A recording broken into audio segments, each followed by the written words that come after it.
Debt feels like quicksand. The more you struggle, the deeper you sink. You make payments every month, but the balance barely moves. You get a raise, but somehow you're still broke. And just when you think you're catching up, another bill shows up out of nowhere. Sound familiar? You're not alone. Most people feel trapped in debt for one simple reason. They've been taught to fight it the wrong way. Here's the truth. Debt is not just about numbers. It's psychological. It's structural. And yes, it's profitable, but not for you. Debt was designed to feel endless. It's a trap built to keep you working, paying, and stuck. Stick with me, because by the end of this video, you'll not only know how to crush your debt, you'll see why this fight is the turning point between staying broke forever and finally building wealth. I'll also show you the counterintuitive trick most people never use that makes debt payoff almost automatic. And before we get there, let's expose why debt feels endless in the first place. Because until you see the trap for what it is, you'll never escape it. Hello, Insider. Welcome back to the Financial Freedom Insider, where we shred financial fairy tales, expose the scams, and hand you the playbook the wealthy guard jealously. In our last video, we showed you how to protect yourself with an emergency fund, your financial shield. But today, it's time to go on the offensive. Because if an emergency fund is your shield, your debt strategy is your sword, your first weapon towards financial freedom. But first, why does debt feel endless even when you're making payments? The answer will shock you. Why debt feels endless? Debt isn't just a financial problem, it's a business model for banks, lenders, and credit card companies. Here's the brutal truth. Most people are drowning in debt and barely keeping their heads above water. The average American carries over $6,371 in credit card debt, according to the TransUnion. In the UK, the Financial Conduct Authority reports that 1 in 3 adults owes money on credit cards or loans. And Forbes Advisor found average credit card interest rates hit 25.32% in the US, the highest in decades. In the UK, 35.7%, according to MoneyFacts. This isn't just borrowing. This is a treadmill designed to exhaust you. You borrow $1,000. You pay $100 every month. But with 25% interest years later, you've shelled out thousands. And you still owe. Your $1,000 balance? Lenders turn it into a $2,000 party for them. Morgan Housel nails it. Debt narrows the range of outcomes you can endure in life. Without crushing it, you're a slave to lenders. I had a client who once said, "I pay $300 on my cards every month, but my balance doesn't budge." We looked at his statements. $240 of that was just interest. Only $60 touched the actual balance. He wasn't climbing out. He was running in place, like a hamster. That's why we're not just going to make payments. We're going to crush the system that profits off your debt. The psychology of debt. Debt isn't only numbers on paper. It's stress, shame, and silence. People avoid looking at balances because it's painful. Behavioral economists call this debt avoidance bias, the tendency to ignore problems that feel overwhelming. Banks know this. That's why they market minimum payments as help. But really, it's the leash that keeps you stuck. A couple I coached avoided opening their credit card app for months. When they finally did, they realized late fees and interest had doubled their balance. Avoidance didn't protect them, it punished them. And that's why debt isn't just stressful, it's dangerous. Next, I'll show you how it steals your freedom without you even noticing. Why debt is dangerous for your financial freedom. Here's what makes debt dangerous. Debt steals 2 things that build wealth: time and cash flow. It kills your future income. Every dollar going to interest is money that could have been compounding for you. It kills your choices. Every payment you make is one less option you have. That's why people stay in jobs they hate. Not because they want to, but because debt doesn't let them leave. And worst of all, it becomes normal. Lenders convince you that car loans, credit card balances, and student debt are just part of life. I knew someone who celebrated paying off her student loan 17 years after graduation. By then, she had already paid back the loan twice over in interest. That's not just expensive. That's theft of time and freedom. But before we can crush debt, we need to define it clearly, because not all debt looks the same. Some of it pretends to be good. What debt really is. Debt's not a loan, it's a leech. It sucks your money and interest you have to pay. Ramit Sethi calls it, debt's a system keeping you paying forever. Let's define it clearly. Good debt? Debt that funds an asset that pays you back, like a rental property with positive cash flow. Bad debt? The kind that shrinks your wealth. Credit cards, payday loans, financing luxuries. But here's the twist. Most people call things investments that are really liabilities. Financing a car? Liability. That new iPhone on a 24-month plan? Liability. Remember our video on assets versus liabilities? Go and watch it if you haven't. If it's not making you money, it's not good debt. It's a leash. And the tighter the leash, the less freedom you have. Robert Kiyosaki put it bluntly. Liabilities take money from your pocket. Assets put money into it. Most of what people call investments are just liabilities with interest attached. And nowhere is this clearer than in the trap of minimum payments, the biggest scam lenders use to keep you enslaved. The trap of minimum payments. Credit cards love to advertise low monthly minimums. Sounds helpful, right? Wrong. According to the Consumer Financial Protection Bureau, paying just minimums on a $5,000 balance at 25% APR means it takes over 17 years to pay it off, and you'll pay more than $8,000 in interest.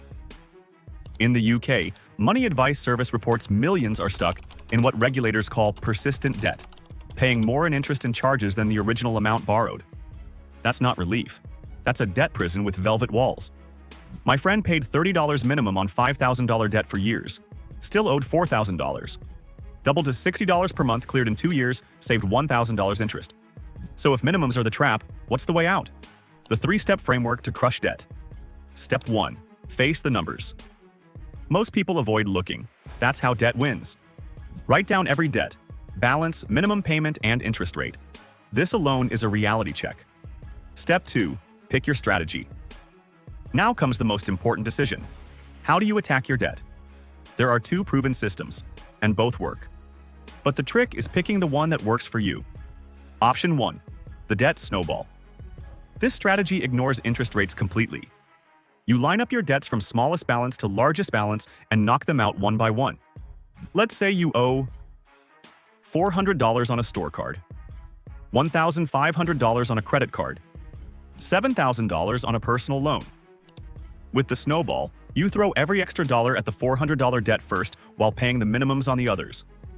Once that's gone, you take the money you freed up and attack the $1,500 card. Why does this work?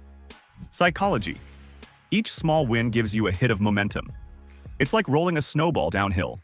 It starts small but gathers size and speed. Financial expert Dave Ramsey is a huge advocate for this method because it builds confidence. And confidence is what keeps you in the game long enough to finish it. A client of mine once had 6 different debts. She crushed a tiny $300 one in just 2 weeks. That single victory flipped her mindset from, "I'll never get out," to, "I can do this." Within 2 years, she was debt-free. Option 2. The Debt Avalanche. This strategy looks at interest rates instead of balances. You line up your debts from highest interest rate to lowest, and you attack the costliest one first. Example: $2,000 credit card at 25% APR, $6,000 personal loan at 12% APR, $10,000 student loan at 5% APR. With the Avalanche, you laser focus on the 25% credit card because that's the one bleeding you the most money every month. Once it's gone, you redirect all your firepower to the 12% loan. Step 3. Automate the kill shot. Here's the game changer: automation. On payday, your payments go out before you touch the money, but automation alone isn't enough. There's a trick most people miss that speeds this up. The counterintuitive trick. Here's the move most people miss: pay every 2 weeks, not monthly. Why? Because most months have slightly more than 4 weeks. Paying bi-weekly gives you 26 half payments a year instead of 12 full ones. That's an extra payment hidden inside the year, crushing interest faster. Bankrate reports that switching to bi-weekly payments can cut years off loans and save thousands in interest. You don't just need tricks. You need practical, real-world ways to speed this up starting today. Real-world ways to pay faster. Cut leaks. Cancel subscriptions you forgot about. That $50 redirected monthly wipes $600 in debt yearly. Use windfalls, tax refunds, bonuses, side hustle cash. Throw them at debt, not lifestyle upgrades. Boost income, freelance, sell unused stuff over time. Every extra dollar is a weapon. Negotiate interest, call lenders, ask for a lower rate. You'd be surprised how often they say yes. Paying off debt is only half the battle. Staying free is the real test. Let me show you how to make sure you never fall back in. How to stay debt-free once you escape. The danger isn't just getting out, it's staying out. Keep your emergency fund funded. Otherwise, you'll swipe the card again at the first crisis. Live below your means. If your lifestyle rises every time your income rises, debt will return. Use credit strategically. Credit cards can be tools for rewards, but only if you pay in full every month. A couple I worked with paid off $20,000 in 2 years. 6 months later, they were back in debt. Why? They never built an emergency fund, so the first car repair sent them right back to square one. But does that mean all debt is bad? Not exactly. Let's talk about good debt. The case for good debt. It will be wrong to finish this video without making a case for good debt. Not all debt is poison, but you have to know for sure by running the numbers. Good debt are debts used to acquire assets that increase your wealth. For example, rental property where tenants cover the mortgage and leave you profit. Business loan that funds revenue growth. But remember, good debt creates cash flow. If it only drains, it's not good. So now that you know the difference, here's your action challenge for the next 30 days to start crushing debt right now. Action challenge. Here's your challenge for the next month. Write down every debt with balance plus interest. Pick Snowball or Avalanche. Automate one extra payment per month, even $50. Cut or sell one thing and redirect the cash. At the end of 30 days, you won't be debt-free yet. But you'll feel the leash loosening, and that's addictive. But before we wrap, let's quickly recap everything. So you walk away with a debt-destroying battle plan locked in your head. Debt feels endless because it was designed that way. Minimum payments are the trap. Snowball builds momentum. Avalanche saves money. Pick one. Automate payments.